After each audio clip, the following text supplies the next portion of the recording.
like that one's going to pick up because that one was like energetic, but not as high pitched, which is great because that means that you figured out your sweet spot for game days about how to be a ludicrous person without being completely over animated. I like it, man. I'm happy for you. I was trying to do like a rock star before, and I was like, that's probably the growl and the high pitch wasn't picking it up. But I was like looking at the little. If it didn't go to the red line, it was like the top of the yellow line. So yeah, I think it's going to pick up. So yeah, you had a little Molly Hatchet thing going on, flirting with disaster. You know what I mean? Let's go! Oh, it's game day. Game day. You're going to the game, right? Yeah. My I think my only game this season, depending on the baby stuff. I am pumped up. Yeah. I always try to get to Bank of America one game a year, but I'm got a pregnant wife, so we'll see what happens. You never know. Maybe a cool opportunity pops up in the year, and you get to make your way down. Play it by ear, right? Yeah. I would love to. I definitely. I do it every single year, and this would be the first year that I won't have gone in like 10 years. So, oh, wow. Yeah, so I really hope I can, but I don't know if I'll be able to. We'll see. Yep. Hopefully something happens. We'll see. Yeah, no doubt. Yo, thanks to everybody listening. We are at 500 downloads. Yeah, how about that, man? That's a nice number. That's a nice round one, dude. I like that. We have been going for tomorrow will be 5 weeks. Tomorrow. I don't know anything about podcast numbers and things like that. I have no idea what a good audience is, other than ours. Ours is a great audience. I love all of you. But I don't know if 500 is a lot or not in 5 weeks. So I think we should just celebrate whatever we want to, right? Like if 500 is awful, just don't tell us. Just don't tell us. Let us celebrate it and let us be really stoked on each other for a couple of minutes. Right. Yeah. If you gave me if I didn't know what a Game Boy was and you gave me one of the first Game Boys and I was playing it, I'd be super excited about it. Yeah. But if I found out that there was like the new Game Boys or whatever they have now, Switches or whatever, then I'd be like, well, crap, this sucks. So just don't tell me. It's like somebody playing Snake when there's like iPhones still available, right? Just let us play our game of Snake here, and you guys look at your high technology shit that you have. Snake, I was so good at Snake. Man, that was so great. But yeah, game day, so pumped. I'll be there. No Panthers fans responded to me, so maybe I'll just kind of like introduce myself to some because I need to talk Panthers with somebody in person because you're in Charlotte, so you're not here. But thanks for all the listeners. 500 downloads. I don't know how many views we have because I didn't do separate views between podcasts. So I have like 800 and something views between the two. So we probably have about 500 views as well. So thanks to everybody who views and downloads and subscribes and follows and all that stuff. Not like it really matters because we're not getting paid or anything, but it not makes yet. Not yet. But it feels nice. It feels like people like us. So great. Thanks, guys. And I like coming on and doing this too. And I like the content that we put out. I like talking ball. Yeah. I had the opportunity this past week to jump on another podcast. Oh, yeah. Panthers on Tap with Bryson and Curtis over there. And man, they run a good ship too over there. I really enjoyed that. I think our listeners would like that. And their listeners hopefully enjoyed having a Kitty Lit representative on there as well. But that was a lot of fun, man. Shout out to those guys. Those are two awesome dudes. No ball. Love the Panthers. Always fun to kind of, rub shoulders with the rest of the content creating community for the Panthers. Yeah, we kind of agree on a lot of stuff. So I feel like it's always when you stroke your own ego a little bit, then it's kind of but I mean we disagree too. But it's nice to hear other perspectives on things, make you think a little bit more, make you become a better person. Yeah. Even though you guys showed a lot of love to the Saints, and I didn't like that too much. It's the first thing that came to mind when you just said we agree on a lot. I was like, unless it has anything to do with New Orleans Saints, like. You're on an island on your own, sitting there with this whole Chris Olave is not that good type of thing. He's not that good, but Mike Evans is on 8 straight seasons of 1,000 yards. Pineapple. We're just gonna. Hey everybody, this is Kitty Lit. We're gonna start over. How is the Tampa Bay does not have the best receivers in the division? Okay, whatever. Go check out the Panthers on Tap episode and see if you agree, guys. go check out Fanatics number 29, the New Orleans Saints. When I tell you how terrible they are, and they're may win 4 games this season. All right. Anyways, let's move forward to things that people want to hear about, even though I think they like hearing about how bad the Saints are. Sure. Let's get into injuries because that's what everybody's talking about. Yeah, we got everybody going down. Bird's going to miss the season. Marshall's going to miss the whole preseason and a little bit into the season. And then we got all other kinds of receivers banged up. Shy, I think, is banged up. Derek Wright's banged up. And there was a little bit of nuance with that Bird thing, too, because apparently it sounds like the injury isn't necessarily season-ending injury, that there's potential for him to be able to come back, but that if we put him on IR on the Panthers team, he's not coming back with us. We would have to reach an injury settlement and then have to re-sign him. So a little bit of nuance with that is that he could potentially be available at some point in the season. Okay. But for now, but for these purposes right now. And hopefully, I mean, I don't want to say hopefully we don't need him, but hopefully we don't need him. Hopefully, somebody shows enough that it doesn't make sense to bring back an injury-prone-ish 32-year-old. That's right. So, or 31, I don't know what he is, somewhere around there. So when people talk, listen, and we didn't bring anyone in. So let me give you a tweet that you said on August 9th. It says, I don't know that there's an actual path to Javon Wims making the 53 roster, but he was noticeable in every rep he got today, in my opinion. Yep. Interested to see what happens there because he certainly looks like a player. Yeah. It looks like there's a path now. And Javon Wims just shows that he has the physical traits along with just like that presence on the field that when he's on there, he looks like an NFL wide receiver. He's got really strong hands, and you notice that a lot with his receptions. If you get the ball in his area, he's got a nice catch radius, and he comes down with it more often than not. He just has that, like I said in that tweet, he just has that very specific role. Like he would only be involved probably on the offensive side of the ball. Whereas some of these guys, Damiere Byrds and Shi Smiths, they had that special teams value. I do think, though, man, that Javon has played really well.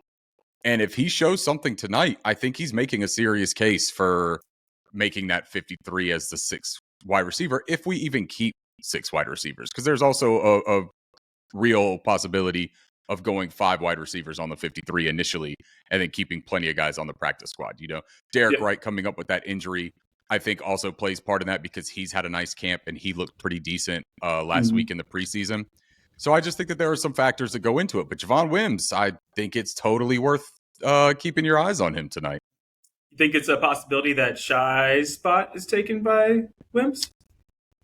So first of all, I don't know that Shy has a spot. Okay, well, you said 5. You said 5. So if Terrace Marshall starts off on the PUP or IR, then... Well, Terrace Marshall, so let's get into that real quick because since that plays into it. Terrace Marshall, Sheena Quick had it first, reporting that he would miss a few weeks with a tweak in his back. Mm-hmm. And then Joe Person corroborates that and also adds a little bit of extra detail to it, saying that there are sources inside the Panthers that believe he could beat that timeline. So if it's a few weeks and we're about 4 weeks out from the regular season, there's also the clear chance that he is back week 1 of the regular season. And if he beats the timeline, then he maybe even has a week to get back up to game speed and really feel like he's firing on all cylinders. So I'm not overly concerned about like his spot being starting on the PUP or IR or anything like that. I don't foresee that happening. Backs are tricky because they can linger, but from everything reported by credible reporters, it seems like he's back week 1, week 2 at the latest. Yeah. So I think that he's a shoe-in right there on that 53. I mean, obviously he's going to make the roster, but I think he's a shoe-in to play the first couple of weeks. Okay. So I think that when you look at it, that final spot is going to be between guys like Shi Smith, Javon Wims, Derek Wright. And if there's a spot. If there is a spot, that's exactly correct. Yeah. But I think that that's probably the 3-headed monster that you're looking at to shore up that last position. Yeah. Yeah. Yeah, poor Saunders, man. I thought he could make the roster last year. He's just kind of not done what he did this camp. But same thing. They didn't bring in another running back, so I think they're confident with Miles Sanders being ready for week 1. Yeah, and I'm not like overly concerned about that. And I think I said something on Twitter about I'm not overly concerned about any of these injuries on an individual basis, Hmm. but you do start to get a little bit worried when you see things piling up, right? Yeah. When you start to see, and then some of them linger a little bit, like the vague injuries of the tweaked groin, the tweaked back, soft tissue injuries that Hmm. go a little bit longer than the initial projection of, a week or two off in the preseason can make you a little bit worried just because of the fact that if you keep tweaking it, you get out there and Yeah. practice and you start going full speed, maybe it doesn't respond correctly and maybe you do have to miss a little bit of action. That's the only part that I get concerned about. And for TMJ, it really sucks, man, because the preseason I think was where he was going to show that camp might have been quiet, but that when game time is here, he's a reliable target and he's a dynamic big time receiver. Missing that again, coming off of some seasons where he didn't get to participate fully, it just kind of sucks. I don't think that it's foreboding for like him not being able to produce this year. I hope that that's not the overall sentiment. But I think that the missed reps are troublesome for him. I think that he would be ready to really make a significant impact right away if he wasn't missing these reps. Now we got guys like Jonathan Mingo, who already is getting the confidence of the staff and the fans, and Bryce Young. Man, you give him a little bit of extra room, and he's gonna rev that horsepower up and start showing what he's got. Man, he might be the best receiver in the draft. I like Addison a lot, actually. JSN out there in Seattle, that's a ball player. I'm a huge Tank Dell guy. Tank Dell was my draft crush. Yeah, it kind of feels like oh yeah. Tank Dell, yeah, he's excellent too. I Yep. think it's just that offense is going to be interesting because I think that Mechie is looking pretty good too. Nico Collins is having a great preseason or great training camp into preseason. I like That's Tank not Dell to a lot discredit Mingo though. Mingo, you're exactly right. He looks like an absolute alpha at wide receiver in the NFL. Yeah. He might just translate better to the NFL than a lot of people that need some time to ramp up. I think those are the big injury concerns. I mean, I guess we're keeping an eye on Corbett. So everybody wants to talk offensive line. We can do that if we want to, but I think everybody's talking about it. We're going to be looking at McCray and Savala, and you can go ahead with that because you've been paying attention more because I've been just look, I think you hit the nail on the head though, that everyone understands what we're looking at with the offensive line, specifically that right guard position, right? We want to see Zavala, we want to see Jensen get some snaps and get some action today. So that will be something that everybody focuses on. Me personally, though, I am more focused on Icky today. Yeah. And it's not because I have any doubts. We all know the conversations that are being had about Icky. Should he kick inside? It's not a conversation worth entertaining. But I will say that you want to see from a guy that we are confident and feeling good about being our franchise left tackle and taking a step to be an elite franchise left tackle, you do want to see a response. I don't know how much these starters play. I would hope they play a little bit more than what they played in the first game. I also think that depends on the production that they get out of that first team. I think that if we could go down and facilitate a scoring drive, specifically a touchdown scoring drive on the first series or two, I'm comfortable pulling them. Like, see what you need to see and then get up out of there, especially with Wink Martindale. He's going to bring the pressure and extra personnel, extra guys coming after Bryce. I just don't want to see any kind of reminiscent look tonight than what we saw against the Jets. I do not want to see Bryce getting put on his ass multiple times with big hits. And I want to see Icky specifically have some of that pride of the franchise left tackle that he is and come out here and show exactly why we all thought so highly of him coming in and why Campen spoke so highly of him coming in. Because it's important to remember that these NFL coaches, specifically ours, are seeing them every day in practice. They're watching the one-on-one reps. They're watching the drills. They're looking at all of the technique that we don't see on an everyday basis. If they're not concerned about something, and if they are praising a player even, we just need to hold back on, lighting the torches and pitchforks and coming for everybody's livelihoods. There's plenty of time for Icky to tighten up a little bit of his fundamentals. There's some footwork issues that I would like to see him clean up. There's the hand placement and his balance and guessing on protections, guessing on the defender of what he's trying to do. Those are all coachable things and fixable things. The physical aspects that Icky has are not coachable, and there's not that many guys that have them. So let's feel really good about what he's doing. Let's look at it tonight. I think we see a bounce back from him. I think he takes it all personal. And I just think that we should all take a little bit of a breath on the offensive line. I think we get at least one big play, probably to Chark. I think that I can just see in our future, it's either going to be a Mingo Yak play or it's going to be a Chark downfield. But we're going to make one big play because I think we got to show everybody, yo, don't blitz us. We're going to beat you long. We're gonna make you pay for this. And I think Icky bounces back. I don't want to go out on a limb and say we give up 0 sacks because I don't want to jinx us. But I think we give up 0 sacks. Are you saying 0 sacks from the first unit? For the first unit, yeah. I was going to say there's going to be sacks on the other. Yeah. No, Corral's going to. Poor guy.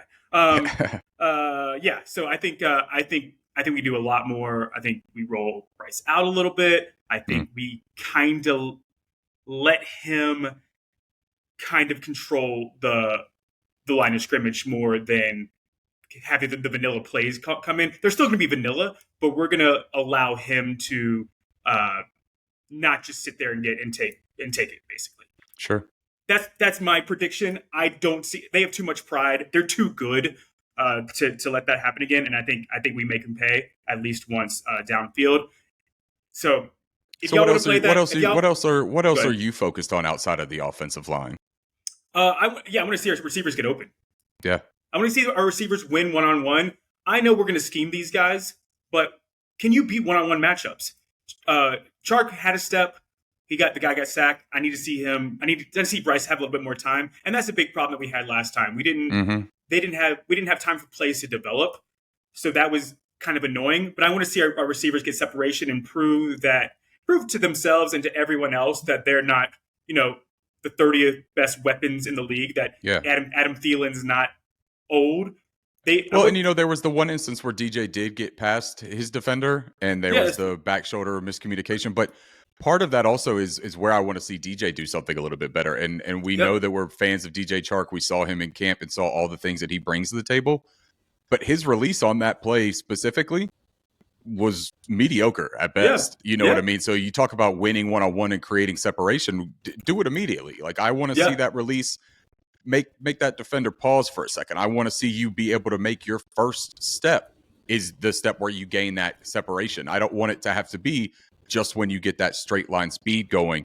We need to create separation with our release. So I am looking at that. Mingo has done a really good job of that. So I think that's somebody to watch for those one-on-one wins tonight. Do we try to run a little bit more, maybe some inside slant type of routes for Mingo? That's what I'm saying, the yak plays. That yard after catch. Right. That threat with him, I think, is where he really does instill a little bit of fear into a defense. So I would like to see that open up a little bit. What are you looking out of the running back position? Because last week we didn't see a whole lot of Raheem Blackshear out of the backfield.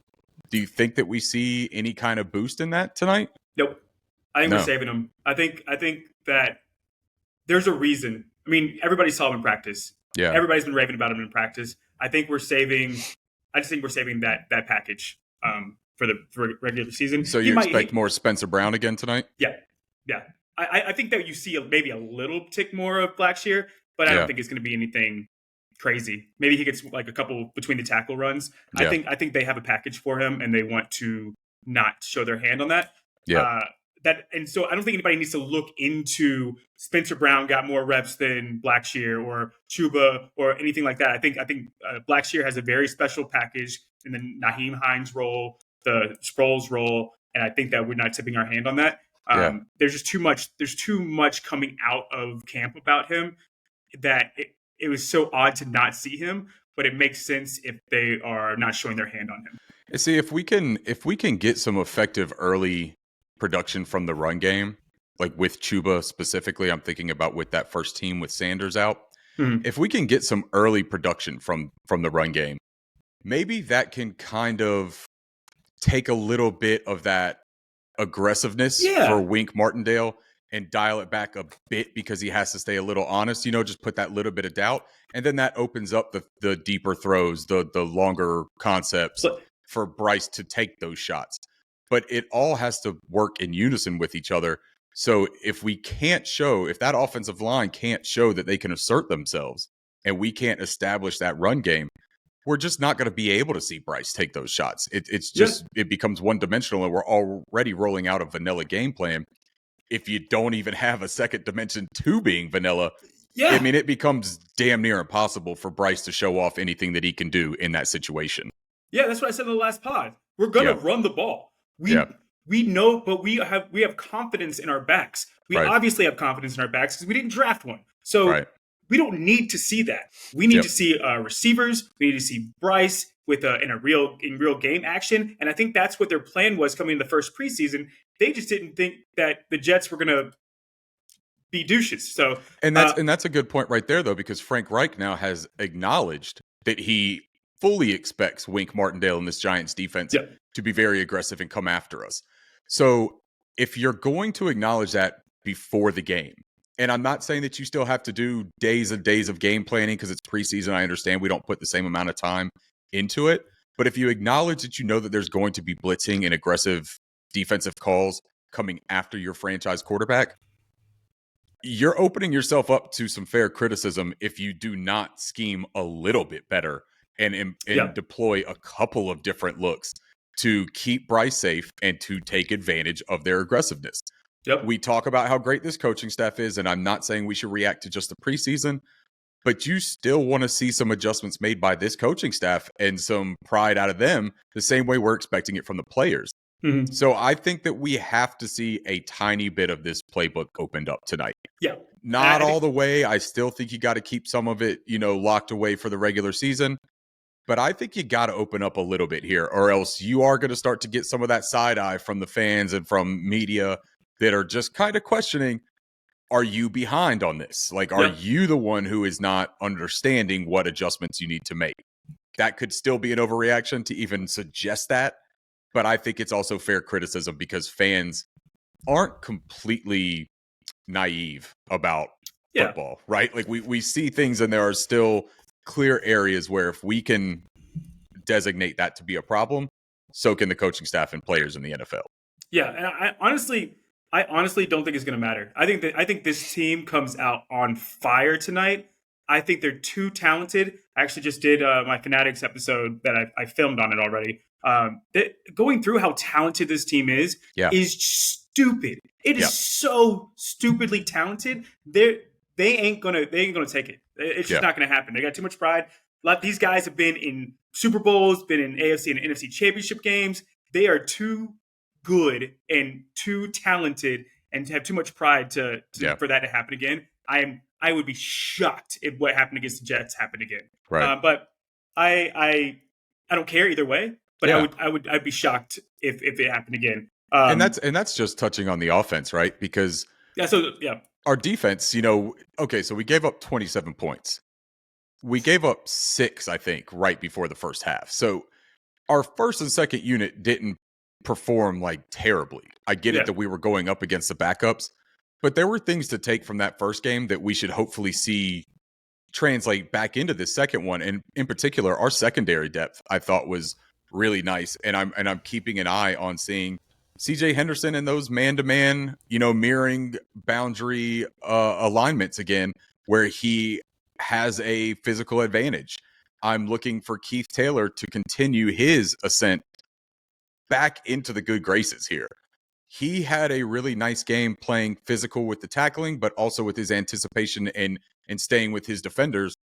I want to see that again, because part of, I think, what we look at with the preseason is consistency. DJ Johnson's a great person to bring up there because he flashed more in preseason week 1 than I think anyone anticipated him doing. But was it just a flash for 1 week, or can he consistently put it on tape where you can look at it and feel confident that that's what he brings to the table week in and week out? So I am watching that. I'm watching those secondary corners. Jamie Robinson, man, he's got something that he needs to come out here and show too. That dog mentality. I want to see him on that field barking tonight. I want to see him. The bite has to match the bark, right? Yeah. I think that as far as our starting unit goes, I don't really have to see a whole lot because we won't see Burns in Houston. Exactly. Right? Or Haynes. Right. Right. Why are So people like freaking out that Zach Wilson did anything against those guys? right. This is a very different looking defense when you don't have your top 3 pass rushers being deployed. Yeah. You like to see Iku Leota get the experience. You love to see Kobe Jones get the experience. You love to see DJ Johnson playing. Those guys are not going to be the guys tasked with getting after the quarterback in the regular season.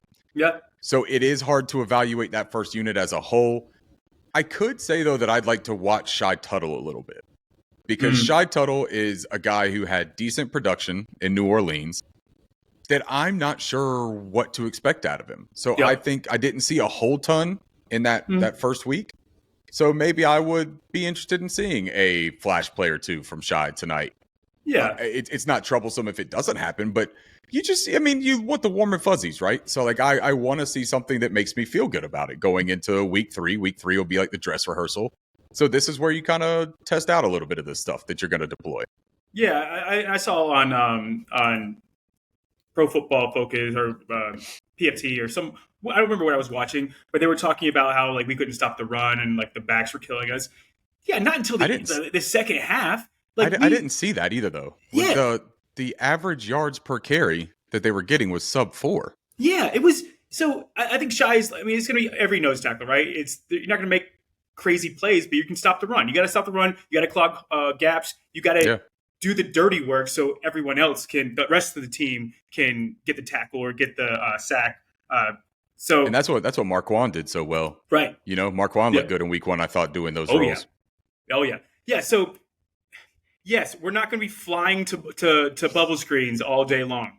We will in a game, but man, I ain't flying and maybe breaking something in preseason game 1 just because you aren't confident in your own offense that you have to keep on running some bullshit. So I could tell you're about to get fired up again, man. You just saw Robert Saleh's bald head in your mind, and you were just about to go crazy. You didn't watch Hard Knocks, man.